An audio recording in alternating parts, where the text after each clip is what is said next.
रायगडचं पालकमंत्रीपद मलाच मिळावं असं सर्वांचं मत आहे, असं भरत गोगावले यांनी म्हटलंय। तर गोगावलेंनी काळजी करू नये, ते पालकमंत्री होणार असं केसरकर म्हणतात। तर भरत गोगावलेंची इच्छा पूर्ण होईल असंही उदय सामंत यांनी म्हटलंय।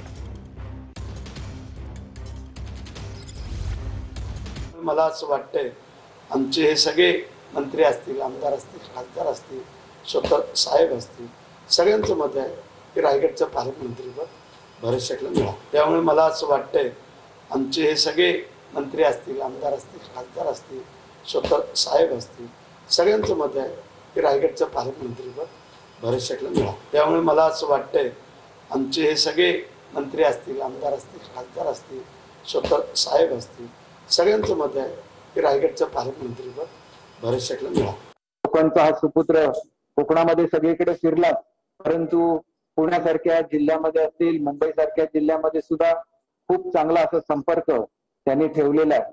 भरत शेट तर तुम्हाला माहिती आहे की सातत्याने टीव्हीवर दिसत असतात, त्यांचा जिल्हा आणि पालकमंत्री म्हणून त्यांच्याकडे लोक बघतात। काळजी करू नका साहेब, तुम्ही होणार पालकमंत्री। मंडळीने आमच्या भरत शेठच्या काखेतल्या नॅपकिनवर चर्चा केली होती, त्याच्यावर टीका केली होती, पण तो नॅपकिन जो आहे तो निष्ठेचा आहे। तो नॅपकिन जो आहे तो जनसामान्याला ताकद दिलेला नॅपकिन आहे। आज तुम्ही सिंधुदुर्गामध्ये आला, सिंधुदुर्गवासियांचा आशीर्वाद घेतलाय, उद्या पंढरपूरला तुम्ही जाताय, पंढरपूरला, त्याच्यामुळे तुमची इच्छा भविष्याच्या कालावधीमध्ये पूर्ण होणार आहे।